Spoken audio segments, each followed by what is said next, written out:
Welcome back, guys. Tyler here. Luke's with us again. We're going to do our second video where we're going to look at some different sports. I think last week we did 100 metre sprint, a marathon, rugby, maybe the other ones we did. So. We've got some different ones this time. And we're just going to sort of go through how you might go about picking your major fitness components in these sports. Now I'm going to actually start at the bottom because we've sort of written it, it's a bit simpler down the bottom here. So what I've got here is 1500 metre freestyle now, world records. Just over 14 minutes. I think 15 minutes is a phenomenal time. Your everyday athlete might be 20 to 25 minutes. Doesn't matter too much.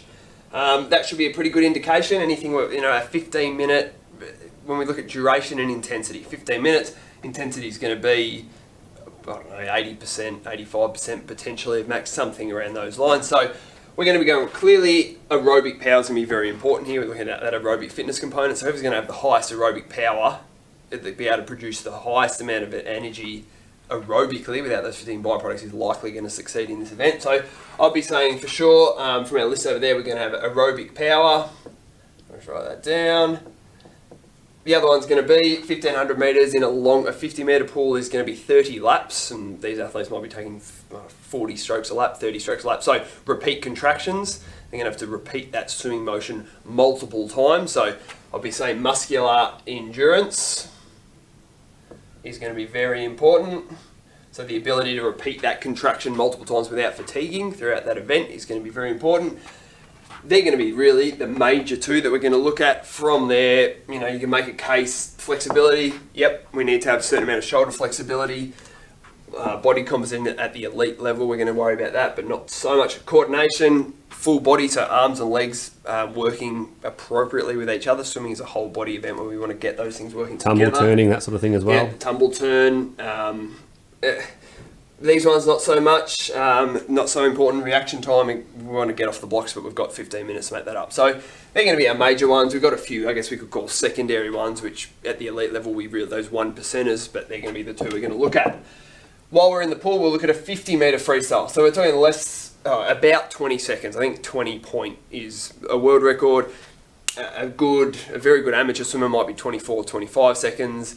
The rest of us might be 30 to 40 seconds or something like that. But let's look at this here because we're going to usually have some data. So let's go elite swimmer Olympics, about a 20-second event. Anaerobic here. We're going to look at, for sure, anaerobic capacity. We're going to go 20 seconds as hard as we can. We're going to rely on that ATP PC system, that anaerobic glycolysis system. So the ability for those systems to provide quick power is going to be very important. So anaerobic capacity, definitely important. At 50 metres, we're trying to get there as fast as we can. So speed is important. Here we can talk about speed. Whoever's going to have the fastest swimming speed is likely to win that race. So I might just write these down. We said anaerobic capacity, we've just said speed. All right, and then I would say again, really important is that reaction time. In the 1500, we said, if you have a bad start, a bad reaction time, you've got 15 minutes to make up for that. In this one, once you've started, you've now got 18 seconds to go of the race, and if you're behind, it's going to be very hard to make up for that bad reaction time. So there might be three. You could easily justify those three as being very important. Muscular power, all right, is that speed is going to come sort of as a result of your muscular power. So muscular power, going to be definitely very important. Reaction time. Swimming, we can still talk about that coordination, that flexibility. There's going to be a point of balance as well. It's all going to be important there. But they're pretty safe ones there, and there's a few more, again, secondary we could look at. Now, we've got a couple of teams. We've got basketball, we've got tennis. Before we get into these, we are going to need some data. To really be able to pick two or three, you are going to definitely need some data to go with that, or do some direct observation of a game and pick some specific plays, because most of the fitness components are very important here, right? You could make a case for almost all of them, and as long as you have your data there to support it, that is not a problem. So basketball, we'll go through the list on these ones because there's going to be a case. Basketball, aerobic power.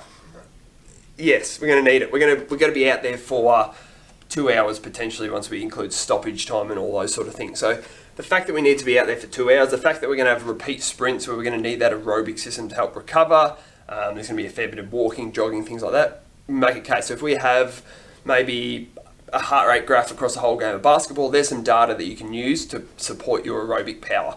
They've maybe averaged 60 to 70% of max heart rate across the whole time. That might be some data you could use.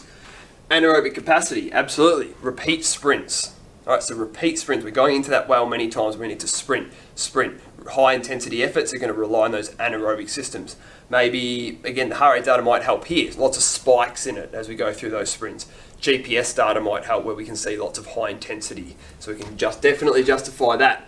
Muscular strength, if we're watching a clip of basketball, maybe there's a couple of big forwards or a couple of centers standing under the rim, right, waiting for a rebound, and it's quite physical, right? We think basketball's non-contact. There's quite a bit of contact going on down there, right? If you are really trying to hold your space, or that player tries to body you out, you need to be strong enough to do that. You're going to get that sort of maximal contraction to hold your space. So if you have that observation data there, you can definitely we need muscular strength in that situation.